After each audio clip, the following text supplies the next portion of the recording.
Hello, this is Jay Mitchell, and we're back from another episode of Libertarian Censored podcast, going over all the posts on the Libertarian Censored subreddit. Let's get right into it. So first we have former Southern Poverty Law Center CFO arrested on fraud charges, posted by Swamp Yankee Dan, and that's a cross post from the law subreddit, and that's an article from CNN. And yeah, personally, I'm glad that they're holding someone accountable for something.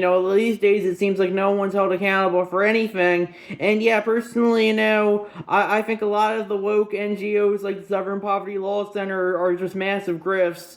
But of course, Reddit, they'll since the Southern Poverty Law Center is more in-group coded than out-group coded, they'll probably say this is just Trump using the justice system to weaponize against his opponents.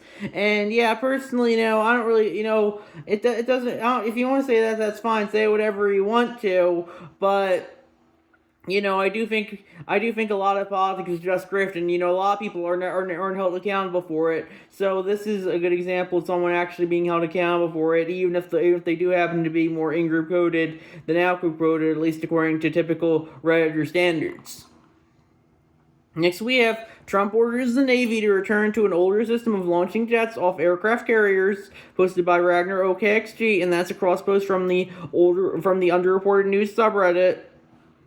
And yeah, personally, I think, and it looks like a link to an article from Ground News. On Thursday, President Donald Trump directed the Navy to replace the electromagnetic aircraft launch system with steam catapults on future Ford-class carriers. Speaking of the USS Doris Miller, Trump's criticized electromagnetic technology since 2017, claiming the system is not good and too complex, while frequently expressing a desire to return to God steam systems.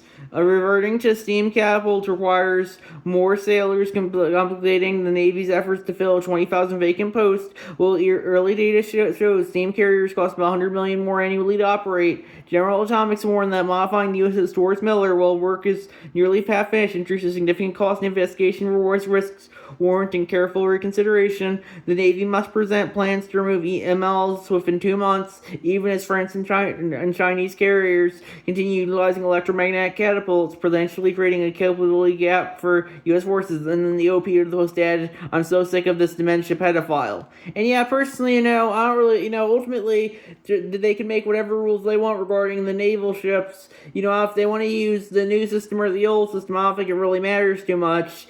But ultimately Reddit will make a fight over anything Trump does or orders because, they have to constantly say Orange Man bad. I don't really care for Trump. I think he's more par for the course than worst thing ever. Reddit, Trump can just breathe and Reddit would say this, he's literally Hitler. And, eventually, if you want to call out Trump for literally everything he does, that's fine.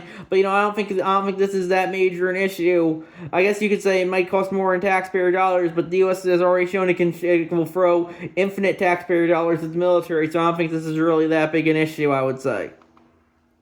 Next we have U.S. conducted mass spying campaign against left-wing groups and anti-ICE protesters, records reveal, Trump administration, posted by Swamp Yankee Dan, and that's an article from TheGuardian.com. And yeah, personally, I don't really care for the government mass spying, but the government's constantly going to be spying on pretty much everyone, and ultimately there's nothing you can do about it.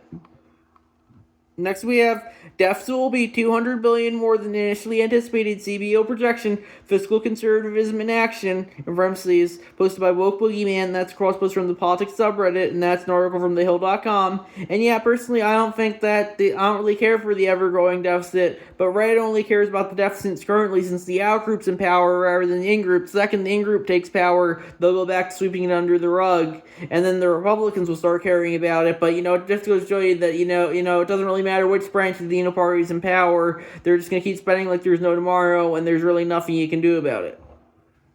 Next we have Trump's 2 presidencies changed your mind about limiting the size and scope of the federal government, posted by Socialists Are Morons, and they added, they said, my prediction, many people will say they support limiting the federal government all along, but will suffer acute amnesia the second their party gets into power, and their choices for the poll were, yes, I now realize the dangers and support limiting the size and scope of the federal government. No, I always advocate for limiting the size and scope of the federal government. No, my party gets into power, they use the power for good. Yes, Trump has shown that expensive federal government is good. And I'm not arguing currently, so I can see the votes. Looks like there's 59 total votes currently. But yeah, I personally would agree with the OP here that, people don't like the big government when the other party's in power, but the second their party gets in power, they love big government because they'll say that they want the government to do only good things instead of bad things. And because when the out group's in power, they'll do all the bad things, but when the in group's in power, they'll do all the good things. And it just goes to show you, a lot of people have no principles, only teams. They'll justify whatever their team does, but when the other team does the same thing, suddenly it's the worst thing ever. Next we have 34 years as Libertarian, and I no longer believe the core premise posted by Slayer991, and that's a self-post that they made. It looks like quite a few paragraphs. Looks like we wasted some extra time today since there wasn't too many posts since the last episode of the podcast, so I'll see if I can read it. Many people in the sub know me, and some of you may be wondering why I've been quiet here in the past year or two. I was very active in sub after the MC takeover of the other Libertarian sub. I was Libertarian for 34 years, from 92 to 2024, split the first presidential ticket and never looked back after. I read all the Libertarian figures from Hayek to Friedman to Mises. I argued that from a Libertarian perspective with reason and passion. I was there in the 2000s in the fight between pragmatists and the Puritans. Recently I was active enough to show up and fight the Miles Fox in person because I actually gave a damn what happened to the LP. I have to personally deal with the MCBS in my state, with 8 of my Libertarian friends being sued by the National Party. I was never sued for my elected post by the MC. Then my county affiliate was disabilited by the MC because we pushed back, and so on and so forth. So when I say what I'm about to say, understand it's not coming from a D, and it sure as hell isn't coming from an R. It's coming from someone who actually was a kid, took Reagan's less government, more personal responsibility seriously enough to spend 3 decades on the idea. The real problem in my mind is that the central premise of libertarianism is that less government makes us more free, and the premise rests on assumptions I stopped being able to defend, that people are rational actors who act in their own interests, that the checks and balances hold, that the government wouldn't simply be bought, but the biggest one, the principle running from Rothbard's non-aggression principle all the way to Friedman, is that only the government can coerce you. The private economic power is just voluntary exchange, so it's not a threat to your freedom the way the state is. The premise doesn't reflect reality, because we clearly see the effects of that today, when a handful of billionaires buy the government outright, from pardons to laws to no big contracts, that private power becomes state power, and the whole voluntary framing collapses. Once the government's bought and paid for, out go the checks and balances that were supposed to preserve liberty for all. The end result is that we're less free today than we were 20 years ago. So what changed for me? Well, first, an observation that the bloated federal bureaucracy I complained about for 40 years is the only thing that slowed the authoritarian role this administration's been on. Project 2020-25 opened with a plan to fire federal workers en masse and replace them with people who pass a loyalty test, not a competence test. Loyalty, that's not small government. That's a strong man clearing out the people whose job it is to say no to him. But the sheer size of the government is the friction that's kept him from doing it faster. Honestly, I've always considered myself a pragmatic libertarian anyway, not a hardline purity guy. The reason is I've always been able to be moved with good data, non-emotions, or simple principles. So now you're probably wondering what data or evidence started shifting my position from big government bad. Well, I wasn't frank, but started with Raj Chetty's 2016 work on the moving to opportunity experiment, broken assumption that I'd held my whole adult life. The government can't causally improve people's lives. It can. Kids who move to lower poverty neighborhoods from 13 had higher earnings and college attendance. Welfare wasn't the problem. How we do it is the problem. This has nothing to do with the ideology. This is a real result that didn't match my assumptions, so my position shifted. But the other thing that really changed me was math, and I can do math. 60 years on this planet, and here's what I've watched happen. We own less, right to repair gets fought tooth and nail, streaming services delete movies you paid for, and everything that used to be a purchase is now a subscription for you forever. We pay more. You think society optimizes relentlessly for profit and efficiency would hand us more for our dollar. It doesn't. The average new car now runs close to $50,000. Tell me how someone earning $7.25 an hour buys a car to get the job that pays $7.25 an hour. We still have an entry-level class of cars built for the middle class gone, and we earn less against all of it. Minimum wage rose at $7.25 since 2009. Manufacturing gone from nearly 20 million middle-class jobs in 1980 to about 13 million, and that's before you count what AI is about to do. Then these were never high school kids or summer jobs. They were jobs that built the middle class, and they got traded for service work that never came close on pay. Meanwhile, wealth concentration is the highest in the country's history. Citizens United handed billionaires the checkout line, and they used it to buy a billionaire. Then they tried to retirement to the stock market that works for them until you cheer when it goes up. So for someone of you wanting that I become a Democrat, no, I didn't. I'm not convinced they're the answer. I still want the drug war ended. Still want liberty for all, meaning all still want immigration policy that reflects reality instead of hate. Well, I don't believe anymore as the shrinking government delivers any of those goals. goals, not a single one. I still think we need more than two parties, but I also realize that so long as we have first past the post with the duopoly controlling who has a seat at the table, then there will never be a viable third party. So I've been putting in my energy into exploring ranked choice, start, and score voting, because that's the only path for the viable third party in the fantasy. Everyone else is arguing about the pain on USS America. Well, the ship sinks.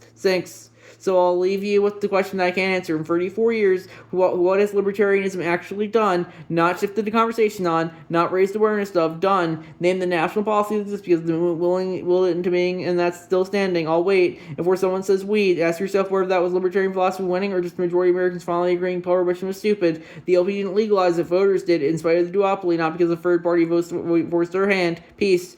Chetty study for anyone interested in links to the article on that study. He talks about it for a couple paragraphs ago from aeaweb.org. And yeah, my thoughts on that are, it's always sad to lose people libertarian, but ultimately, they do make some good points, but I think the libertarian position is, the state is the problem in the first place since it's forced collectivism. The state will always, they can boost up private actors with corrupt actions because they're always going to be self-interested, and that's true regardless of which party is in power. A lot of people say, "Oh, Trump's a corrupt actor who's trying to enrich his friends and cronies," and all that's true. So are the Democrats. When the Democrats take power, they funnel all the taxpayer money into their woke NGO friends, and that's another. And I think the big problem here is what we need is voluntary government rather than forced government. I think if people are forced into a government like we are currently, people, self-interested actors are always going to try and take over that government and try to enrich themselves. What we need is a voluntary government. If you have a government that you're not forced to participate in, people should be able to justify. If they want to justify working together, they should be able to, but they shouldn't be forced to work together if they don't want to. And right now, people are forced to work together. They're forced to obey the laws of the government. They're not forced to obey the laws of private corporations. And that just goes to show you, when the state controls the law. I'm not saying private actors can't be authoritarian, but the state is in the position where it can legitimately arrest you for anything, and even whether they feel like a private actor could try and arrest you as well, but they at least don't have the force of the state on their side. You may be able to fight back against them. So I think in the long run, what people need is if people want to have a voluntary collectivist government, they should be able to. But I'm against the forced collectivist government that we have currently, and that's my thoughts on that issue. So I think we're gonna wrap it up there. I'll see you guys in the next episode. Bye.